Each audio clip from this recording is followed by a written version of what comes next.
It's a big one today. We're going in hard on auto-regulation when it comes to training. And the reason I want to go in on this so hard is because for a lot of people I coach, it's the missing piece in the puzzle to their long-term training consistency and longevity. If you've ever seen a mate or a creator or someone online and they've got a day job, a social life, and you see that they're still managing to get a really good amount of training volume in consistently, you can bet that they're nailing auto-regulation. If you've ever looked at your workout plan and thought, there is no way I can hit those numbers today, so I'm just not going to do it.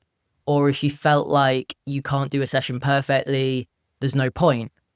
Or maybe it's the opposite, and you feel like when you go to the gym, you're actually capable of so much more, but sometimes you're hesitant to push. If any of those people are you, this episode is your one. So today we're going to cover what auto-regulation is, the benefits it has to our training, what it actually looks like when we do it, some of the drawbacks that you can have, and considerations that we might want to make for chronic pain, injury, disability, or neurodiversity. And then finally, how to apply it to your own training on your own terms. So quite a lot to get through today. It's going to be a chunky episode. So let's do the thing.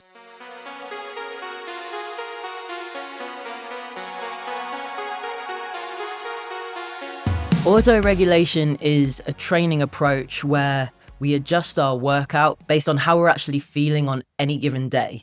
We will have a bit of a system or a set of rules rather than a very rigid, prescribed workout that we have to stick to. It'll almost be like we have a very sensible, smart set of guidelines or rules rather than a very rigid exercise program that we have to follow 100% perfectly. And what auto-regulation does is it acknowledges that your body is not a robot. We have variances, we have an ebb and flow of life, stuff happens, things go wrong, sleep, stress, mental health, or simply feeling not your usual self. All those factors can impact your physical readiness to train. And if we take a very fixed, rigid program, that might push you too hard on a bad day. It might leave you just feeling completely fried and depleted for your everyday life. It might make you feel like you want to skip your sessions or give up. It might be that if you follow something rigidly, it means on a good day it actually holds you back. So that then limits or puts a ceiling on your potential progress. When we use auto-regulation, it allows us to get a productive session every time based on our readiness to train and our energy levels on that given day. Now, because I'm a very person-led coach, as opposed to a results performance-driven one, it's something that's super important to me to support my clients with learning how to auto-regulate and consider that they might need to unlearn a lot of learned behavior that doesn't actually leave any room for auto-regulation. And it's kind of the same when it comes to negative self-talk as well. We always have a lot of learned behaviors from how we grew up, from the world that we live in, from society. And it is hard to unlearn that stuff. So it's a big focus for me to support people in doing that. Now, what auto-regulation doesn't mean is that if you can't be bothered, then you just don't train. Doesn't mean that you're not disciplined enough or you're not pushing yourself hard enough. It just means that you consider all of the factors making up your physical and mental well-being. And based on that, you determine how you want to show up for your sessions. So now we've covered what it is, let's actually dive into the benefits that it has on our training. Now, if you're listening to this podcast, the chances are you're probably not an elite athlete. We're probably more of leisurely athletes. And that means we're balancing training with full-time jobs, a social life, partners, families. We might have all different things in our lives that are demanding of us. And if we were to wake up every day of our lives thinking, today, I need to do just as good as yesterday in every way possible, if not better, we'd be having a really bad time. That's a lot of pressure. And when we think about our everyday lives, we probably have quite a lot of tolerance for the fact that we're not going to feel the same every day. And so why shouldn't we have that same care and compassion for ourselves when it comes to showing up for our training? And if you are actually putting a lot of pressure to always one-up yourself in your everyday life as well, then you may have some work to do on auto-regulation outside of training. And if you do, that's absolutely okay. So the key benefits. it tailors your training to your needs and not somebody else's. And your needs are the ones that matter within your training. It lets you apply the right amount of intensity to each session to stimulate progress, but not so much that you end up hindering your recovery and lessening your ability to do anything outside of training. When we practice auto-regulation, the research actually shows that there is a reduced risk of injury and burnout by listening to your body and adjusting to suit your own needs. You're actually far less likely to push through any red flags that might be telling you that you need some rest or that you're overdoing it. And then overall, you're going to see a trend upwards in your overall performance. The evidence that I read when I was planning this podcast, the studies are showing that auto-regulated training leads to greater improvements in strength and performance compared to an approach or a program that is super, super fixed and rigid. One study found that an auto-regulated approach to training increased strength by almost 50% more than a program that didn't have that approach. And I massively see that in the people that I work with. The ones that are able to nail auto-regulation are the ones that see better results overall. And it takes a while to put that into practice. So the more training experience you have, the better you get at it. It's not something that we can all nail straight away or be good at straight away. And then the final benefit of it to our training is that we have better well-being overall and we enjoy it more because it reduces our stress, our performance anxiety. We're not chasing these really rigid numbers. And if we are, we're being quite flexible and compassionate towards that. And then we're focusing more on enjoyment, movement quality. And as a result, that helps you build more self-trust in your own intuitions and more agency with how you approach your training and self-confidence. And then that all leads to a much more sustainable training practice forever. I feel like I'm getting far too excited about this, but I suppose talking about the benefits of a more compassionate, regulated approach does excite me because that's what I do. So that's what auto-regulation is. That's what the benefits are. So next, I want to show some examples of what auto-regulation looks like for me and the people that I coach, so you have some real-time context. When I create everyone's sessions, we use scales for intensity, and that is reps in reserve, RIR, and rate of perceived exertion, RPE, which you may have heard of before. Both of these are scales where we rate how hard something feels for us. So reps in reserve equates to how many reps you've got left in the tank, and rate of perceived exertion is usually done on a scale of 1 to 10, 10 being your max effort. And this means that on any day, you can pick a weight or a pace that matches your readiness to train. With the people I coach, I might program a set weight for my clients and ask for a specific amount of reps or sets, but I always really drive home the fact that they can scale that if they need to based on how they're feeling. So if they're feeling good, they might chase a progression I've laid out for them, but if they're needing to take it a little bit easier to match their energy levels, they can reduce the weight or the sets where needed. And we'll talk about the ways in which we can do that a little bit later at the end of the session. One thing that I utilize in my workout programming is max rep sets.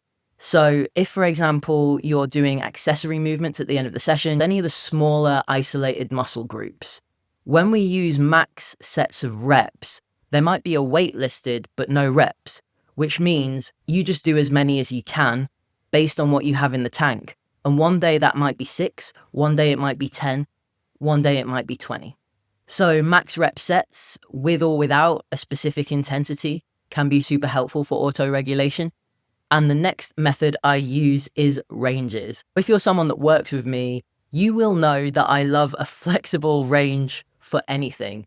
I hate anything in absolutes. When it comes to nutrition, when it comes to training, when it comes to running distances, anything like that. Having ranges for everything means that there isn't a black or white. There's nuance and there's room to kind of change things around. So for a lot of people, I will use rep ranges. And then based on how they're feeling on the day, they can work within that range. And it's the same with running. I might give distance ranges, like run 10 to 12 kilometers. I might give interval ranges for any tempo work. I might give time or round rep ranges for any sort of functional cardio. I might say hit 3 to 5 rounds based on time and how you feel. If I'm programming steady state cardio, sometimes I will give them a specific number to aim for, but if they've reported to me that their recovery isn't feeling good in their check-in, ranges are great. It doesn't set anything in stone. We love ranges around here. And then that brings me to deloads. So normally people will plan deload weeks in. When you auto-regulate, you can actually do something called reactive deloading. So I won't necessarily plan strict deload weeks for my one-to-one people unless we are very consciously building, say, a lot of run volume, and I know that a deload week is going to be better for their recovery. What happens is we reduce the training load or the volume or the frequency when it's needed. And I do that by getting feedback from them on training and recovery each week. If I have a client that has loads on, they might be traveling for work, they might be in a really busy period of work, or they're just not feeling good, we might take our foot off the gas. If I have a client that might be in between jobs and they're like, I've got loads of time off, I've got 4 weeks till I start a new job, can we do 5 sessions a week and really smash it because I'm going to have extra time and energy, then we'll capitalize on that. And it might be that some weeks we have unplanned deloads when someone realizes they've got a bit too much going on, or they just need more rest than they've anticipated, or they want to do less sessions, or maybe it's just a bad brain week. If you follow me on Instagram, you might have seen a couple of weeks ago, I spoke about missing a whole week out of the gym. I just did one run instead of my usual program workouts from my coach. I was having really bad sleep, so I wasn't feeling very energized. The priority was going to be showing up for work and making sure that I could walk Aubrey, feed myself, hydrate myself. And the training is obviously a bit further down the priority list for me. As a result of no sleep, having no energy, not being in the best mood, I actually couldn't fathom getting to the gym and doing anything. I was having trouble with hyperfocus and time blindness, which is often what happens when my sleep is bad. And it wasn't right for me to train that week, so I didn't even scale my sessions. I essentially like an unplanned strength deload, and that is a very valid form of auto-regulation when it comes to training. If we take my group strength and run program, Fast and Ferocious, or my workout app Superhuman, because I'm not actively talking to those people every single week in a weekly check-in, it's not as hands-on. So in those programs, we very much use rep ranges and intensity markers as opposed to me prescribing very rigid weights for people to lift.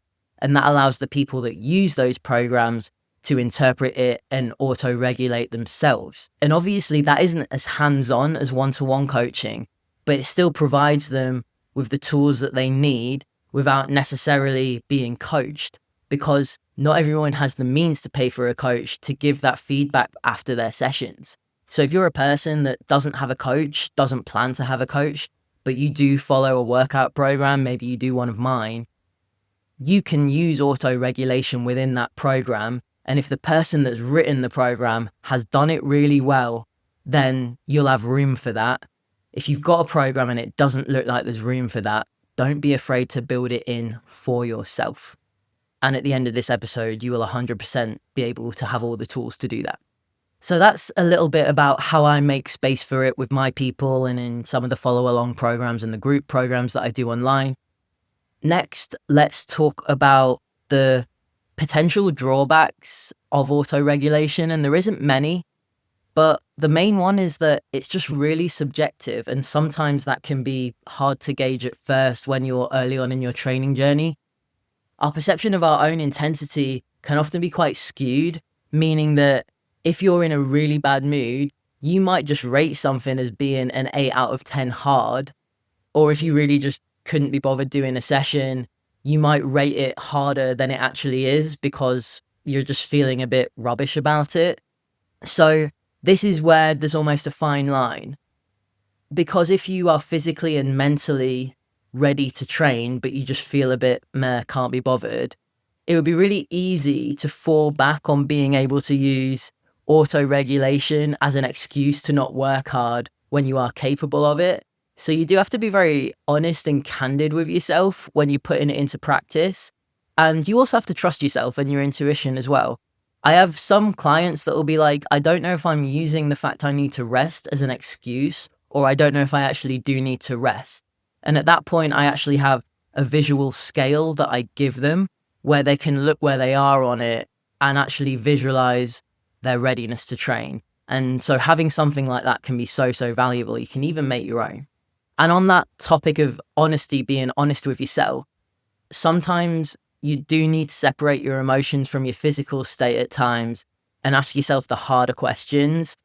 Like, do I not want to do this because it's just easier not to? Or do I genuinely feel like I need to do less work, skip a session, train with less intensity because your body feels depleted? Are you going lighter because you can't be bothered to make it heavy because that's going to feel a bit harder? Or do you need to lift less weight because your recovery sucks and you're a bit tired, but you do want to get some movement in? And then another drawback is just going to be, it's a skill that we need to learn. So we might not be good at it straight away. And that can cause us to make different decisions around training that might not always be the best one for us, but we will always learn from that. When we had Talia on the podcast a few weeks ago, she was like, you either have a good workout or you learn a good lesson. And that's just like stuck in my head ever since. It really does take time to master figuring out your readiness to train, because you need to accumulate loads of hours training to develop the self-awareness to know how you feel in your body. And some of us find that really hard anyway, no matter our level of training experience. I definitely do. And it can be really hard to initially trust your intuition. So we need data and we need evidence. We need time on our feet, time in the gym, time lifting weights to learn more about how our body feels when it's rested and how it feels when it's depleted or tired or not recovering as well as we hope it is. And we also want to know what our body feels like when it feels amazing and like we can really push. Not last night, but the night before, I had such a good sleep. It wasn't necessarily a long sleep. It was weirdly about 7 hours, and normally I need a bit more. Normally I'm like 7.5 to 8 solid. But I woke up feeling so refreshed and ready to go that I decided to capitalize on it and do a double session. And this is not something that ever happens for me, but I got a personal best, either reps or weight, in every single movement on my program after my warm-up. And I was kind of just flabbergasted. And I went from that into my cardio session because I had the time to do it and I had the energy. So I was like, you know what? I feel great. I'm going to capitalize on it. And that's given me an extra rest day today, which is nice because I got a little bit more time to do other things. If I had woke up feeling like that 6 years ago, I might have been a bit cautious to push. I might have been like, oh, I feel really good, but I don't know if I trust that. I won't do a double session just in case. I won't jump up 20 kilograms on the deadlift out of curiosity because I'm a bit apprehensive of whether that's going to like see me off for the rest of the week and I can't walk down the stairs. But when we have a higher training age and we've been training for longer, we learn more about that and we learn to trust our own intuition, and that all builds. And then we have a bit more confidence to push when we feel good as well. And I guess the final drawback is that auto-regulation, it requires more thought, it requires more consideration. And sometimes that might just feel really overwhelming if we've got lots going on. If we're at a particularly stressful time of our life, it might leave you feeling frustrated if you constantly feel like you're having to scale back your sessions.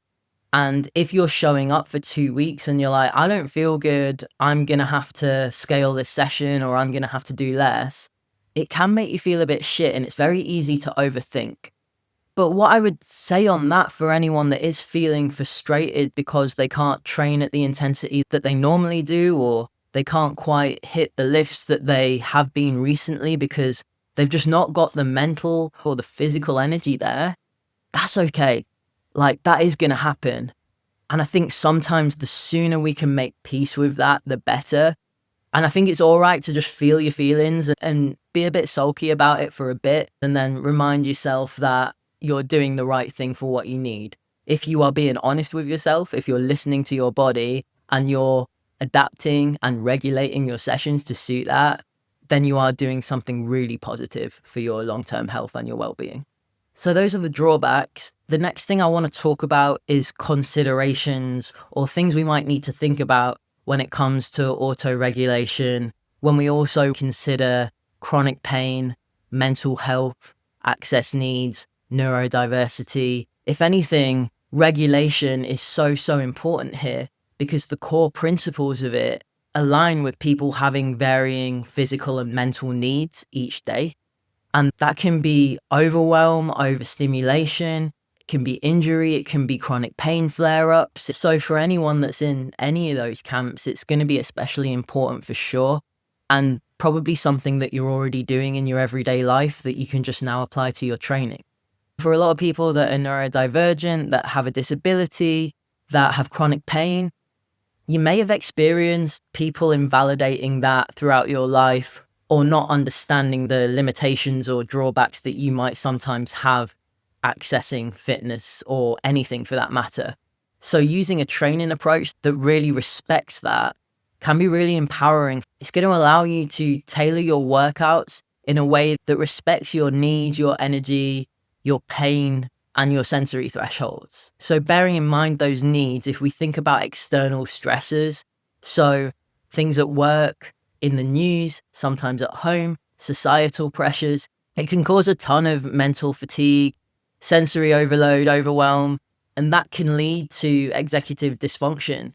Autoregulation accounts for all the non-training factors that impact our performance because it allows us to adapt our training and meet ourselves where we're at rather than forcing ourselves through something that's going to make us feel shitty. Stress is a huge factor for that. And then next up, the structured flexibility for all my neurodivergent family. I really benefit from this for sure with autoregulation. We can thrive on routine and rigid adherence to a plan. Sometimes we really need that more than anything. But when our spoons are low, this can send us towards burnout if we keep pushing on that rigid plan. So we bring in autoregulation here to give us that structured flexibility.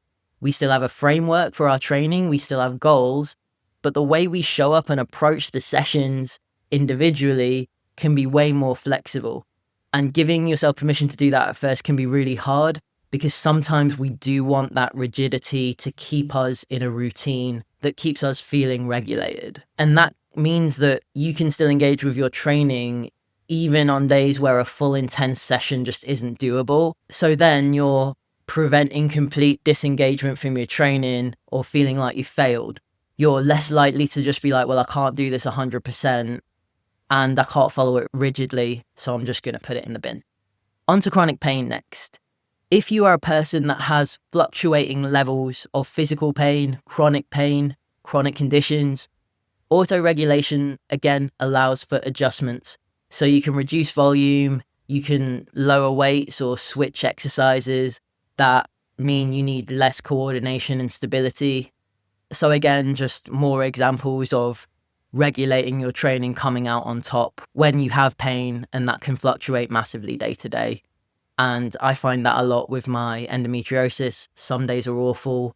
Some days I can make it to the gym and it does make me feel good, but I have to just take that day by day. All right, we're 43 minutes in. It won't be this long for you. Anything you want to sit back and marinate on, feel free to pause, and then we're going to hop back in a sec. I should probably play a little sound here or something, but I don't know if I have one. I'll put one in if I have one. All right, so final thing we're going to talk about today is how to apply autoregulation and build your own framework for that and apply it to your training. Firstly, we really want to check in with ourselves before and after every session and have a system in place to do this. With my one-to-one people, I've got a depletion replenishment scale that I've made that they can just save on their phone. And if they're struggling to gauge their energy levels when they check in with themselves, they can just refer to that. But if you don't work with me, you might make your own. You could use a very basic traffic light system, green, amber, and red. So if you're green, then you might be able to push for progressions. If you're amber, you might be in the middle where on some things you might chase a progression, but on others you might not necessarily go beast mode. And red might be a sign that you need to dial something back in some way to account for how you're feeling. And if you're someone that struggles to pause and check in with themselves, before or after. You could actually just use the notes in your phone to document how your recovery is. How does it make you feel mentally and physically? And then you can use that data to learn from, and eventually it's going to just become second nature, and you probably won't even think about it because you'll just be doing it. It will be a fully formed habit. So number 1, check in. Number 2, use intensity scales. Reps in reserve, rate of perceived exertion. They are super helpful. And with everyone that works with me, we learn about what it is and we implement it. If you're new to working with either of these things or you've never done it before, start by just rating your effort after each set to help you get familiar with what a max effort feels like compared to what a more gentle one does. And again, as you get the hang of it, it'll just come more intuitively to you. So 2, use intensity scales. Number 3, make very smart and intentional adjustments to your training. Don't be wishy-washy about it. If you need to reduce your training volume, you can do this by doing less sets, less movements, or less sessions. If you need to reduce the intensity, you can do less reps or less weight, or you can lower the intensity of your cardio and maintain a lower heart rate so it's not as taxing on your body. You can reduce the psychological stress by choosing easy win movements over harder ones that you have to kind of psych yourself up for. So if there's new movements in your program that require a bit more brain power, but you're not in a place where you can commit to that, swap it out for something else. That's always fine. Next one, time management. Time management can be a real struggle for so many of us, me massively. The planning and factoring in time blindness, having task paralysis. And the approach that we want to take to this is just the fact that some training is going to be better than no training. So giving yourself permission to do a shorter session can be so beneficial and work much better for you some weeks that you are short on time, or if you've messed up your scheduling, been a bit time blind, and that's probably something that I end up doing at least once a week. And if you're doing a shorter session, the easiest way to approach that is think about your compound movements versus your isolated movements. Your big compound movements train multiple muscle groups. So your squats, your deadlifts, bench, overhead press, your lat pull downs. If you're going to do a full body session and you're going to make it super short, think of it this way. You can do a compound leg movement, you can do a push movement, you can do a pull movement, and you've essentially hit your full body. Yes, you haven't isolated your biceps or your rear delts or your rhomboids in the same way that if you did a bunch of isolated movements after, but a shorter and efficient session when you need one is going to be better than sacking it off and doing nothing. It's okay to skip accessory movements every so often if you need to. It's nice to know what your priority movements are and the ones that are lower priority. And for a lot of us, that might be isolated accessory movements, biceps, triceps, rhomboids, rear delts, calves, stuff like that. So last couple of bits to finish off with. Things that we don't want to do when it comes to using autoregulation. We don't want to be stubborn about trying to lift more weight every single week of our life because it just won't ever happen. If you're early on in your training journey, it might for a while, but not always. If you feel good, don't be afraid to capitalize on that. But if you do push too hard, you will 100% learn from it. And just because a workout was written one way, it doesn't mean that you have to do it that way every time. So you don't need to take that as gospel and completely rigid. And then lastly, don't get discouraged. Auto-regulation helps us find the right stress for the session we're doing today, which means over weeks and months and years, your overall progress will still trend upwards, even though you don't get that squat PB or that 5K PB today. And then the thing I want you to remember is that there is a long-term view that we should be embracing here. Progress is never ever going to be linear, especially as you become a more experienced lifter.